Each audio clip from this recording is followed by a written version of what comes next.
நமக்காக வந்தவர் எம்ஜிஆர். அவரை தமிழ்நாட்டில் மிஸ் பண்ணிடாதீங்கன்னு நமக்கு அலர்ட் பண்ணதே புதுச்சேரி தான். இந்த விஜய் தமிழ்நாட்டுக்கு மட்டும்தான் குரல் கொடுப்பான்னு நினைக்காதீங்க. அப்படி பண்ணாத தவறு. புதுச்சேரி மக்களுக்கும் சேர்த்து தான் குரல் கொடுப்பான். அது என்னுடைய கடமையும் கூட. இந்த புதுச்சேரி கவர்மெண்ட்டை பத்தி நாம சொல்லியே ஆகணும். இது டெஃபினட்டா தமிழ்நாட்டில் இருக்கிற மாதிரி நம்ம திமுக கவர்மெண்ட் மாதிரி கிடையவே கிடையாது. தங்கமயிலில் வெல்கம் 2026 கோல்டன் சேல் டிசம்பர் 24ஆம் தேதி வரை நீங்கள் வாங்கும் ஒவ்வொரு 4 கிராம் தங்கத்திற்கும் 2026 ரூபாய் தள்ளுபடி. என் நெஞ்சில் குடியிருக்கும்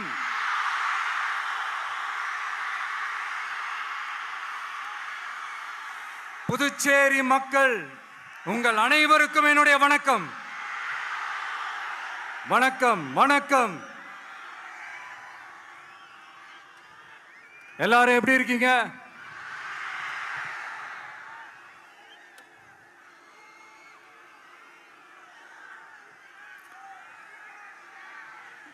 இந்த ஒன்றிய அரசுக்கு தான்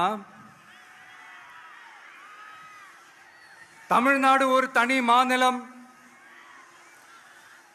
புதுச்சேரி ஒரு தனி யூனியன் பிரதேசம். அவங்களுக்கு தான் தமிழ்நாடு தனி, புதுச்சேரி தனி, இப்படிலாம் இருப்பாங்க. ஆனா நமக்கெல்லாம் அப்படி கிடையாதுங்க. நாமெல்லாம் வேறு வேறு கிடையாது. நாம் எல்லாரும் ஒண்ணுதான்.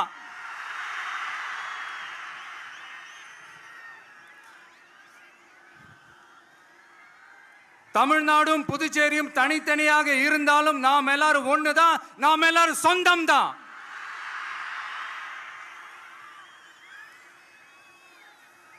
வேற வேற வீட்டுல, வேற வேற ஊர்ல, வேற நாட்டுல, வேற ஸ்டேட்ல இருக்கிறதுனால நாம் எல்லாரும் சொந்தங்கள் இல்லைன்னு ஆயிட முடியுமா?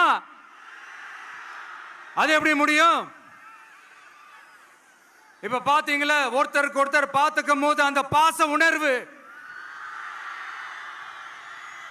அதுதாங்க. அது மட்டும்தான். அது இருந்துட்டாலே போதும், வேற எதுவுமே தேவையில்லை.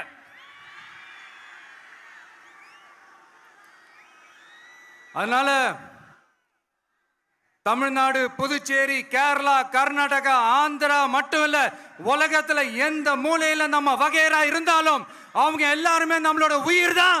அவங்க எல்லாருமே நம்மளோட உறவு தான்.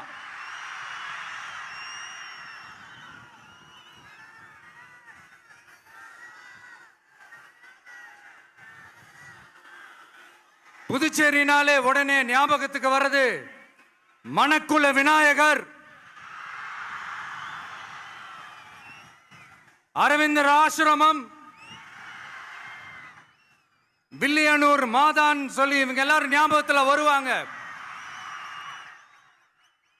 அது மட்டும் இல்ல, மகாகவி பாரதியார் அவர்கள் இருந்த மண், பாவேந்தர் பாரதிதாசன் அவர்கள் பிறந்த மண். அது மாதிரி இன்னும் சிறப்புகளை அடுக்கிக்கிட்டே போலாம். ஆனா அரசியல்னு வந்துட்டா ஒரு முக்கியமான விஷயத்தை பத்தி நம்ம சொல்லி ஆகணும். 1977ல புரட்சி தலைவர் எம்ஜிஆர் அவர்கள் தமிழ்நாட்டில் ஆட்சி அமைச்சாங்க. ஆனா அதுக்கு முன்னாடியே 1974லயே இங்க புதுச்சேரியில அவங்களோட ஆட்சி அமைஞ்சது. அதனாலதான் அப்பவே சொன்னாங்க, நமக்காக வந்தவர் எம்ஜிஆர், அவரை தமிழ்நாட்டில் மிஸ் பண்ணிடாதீங்கன்னு நமக்கு அலர்ட் பண்ணதே புதுச்சேரி தான். அப்படிப்பட்ட புதுச்சேரியை நம்மளால மறக்க முடியுமா?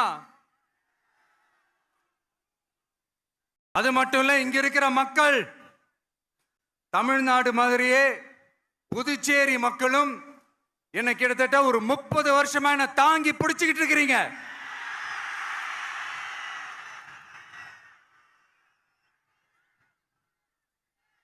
அதனால இந்த விஜய் தமிழ்நாட்டுக்கு மட்டும்தான் குரல் கொடுப்பான்னு நினைக்காதீங்க.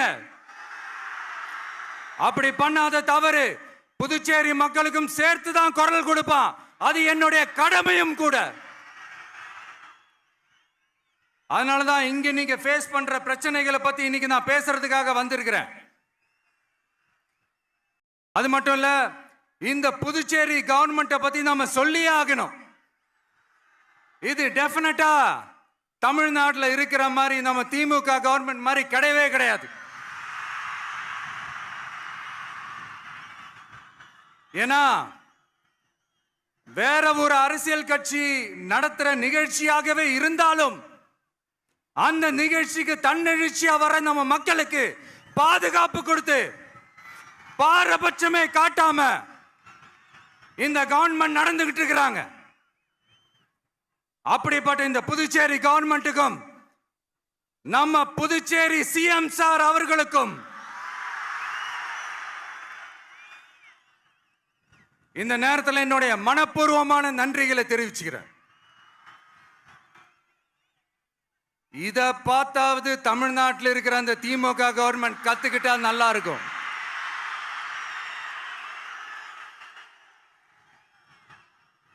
ஆனா அவங்க கத்துக்க மாட்டாங்க. பரவாயில்ல, வரப்போற எலெக்ஷன்ல 100% கத்துக்குவாங்க. அத நம்ம மக்கள் பார்த்துக்குவாங்க.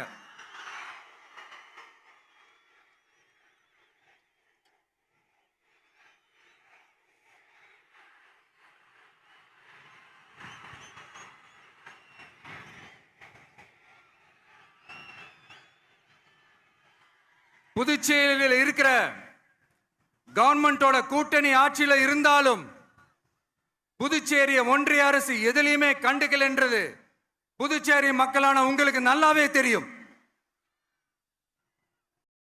மாநில அந்தஸ்து கோரிக்கையை மட்டுமா கண்டுக்கல, இங்க வளர்ச்சி ஏற்படவும் துணை நிக்கவே இல்லைன்னு கேள்விப்படுறோம். இந்த புதுச்சேரிக்கு இன்னும் மாநில அந்தஸ்து கொடுக்கல.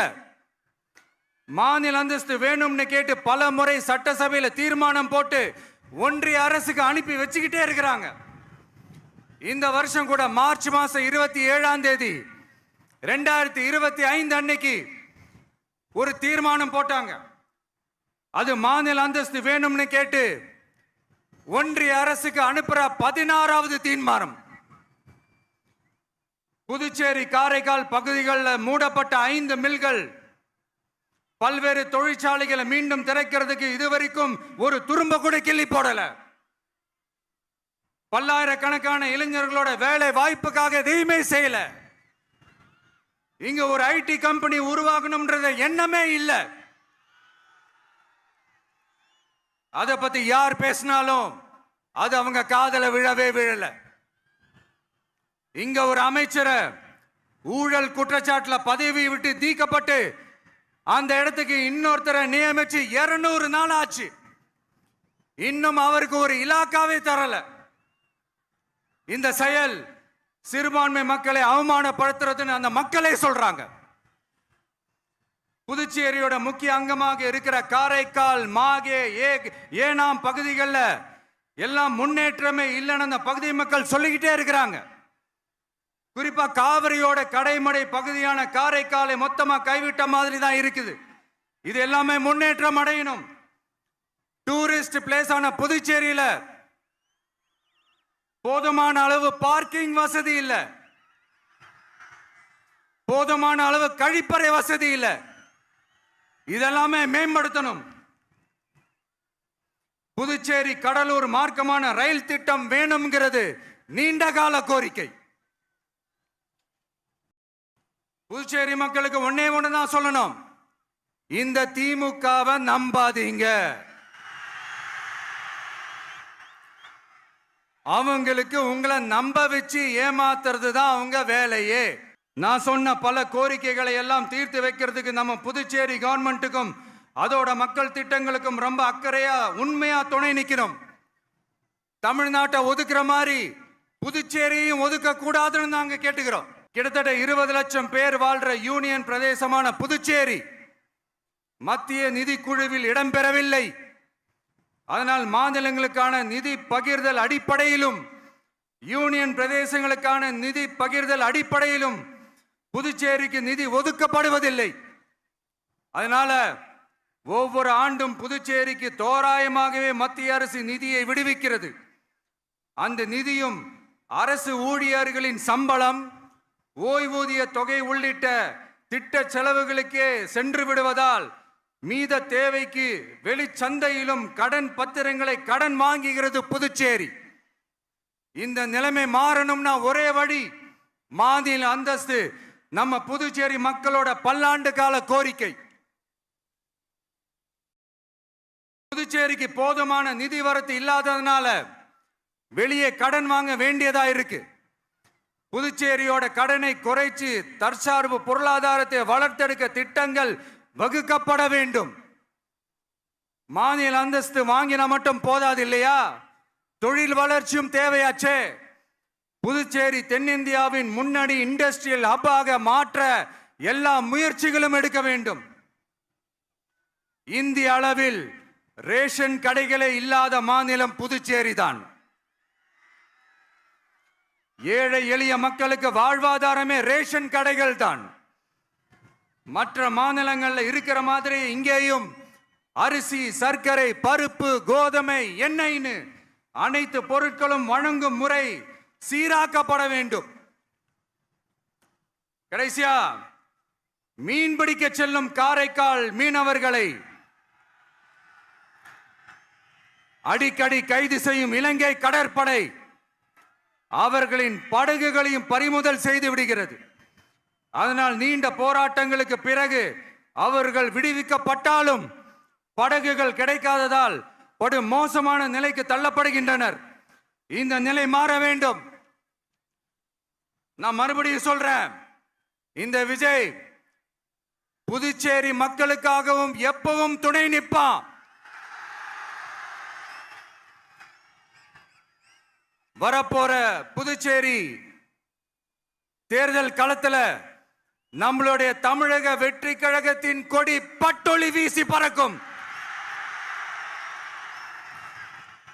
கான்பிடென்டா இருங்க, நல்லதே நடக்கும், வெற்றி நிச்சயம்.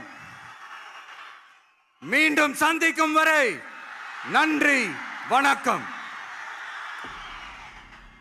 மக்கள் எங்கள் உரிமையின் காவல். புத்தாண்டு கொண்டாட்டமாக தங்கமயில் வழங்கும் வெல்கம் 2026 கோல்டன் சேல். நீங்கள் வாங்கும் ஒவ்வொரு 4 கிராம் தங்கத்திற்கும் 2026 ரூபாய் தள்ளுபடி. இச்சலுகை டிசம்பர் 24 வரை மட்டுமே. தங்கம் வாங்க, தங்கமயிலுக்கு வாங்க.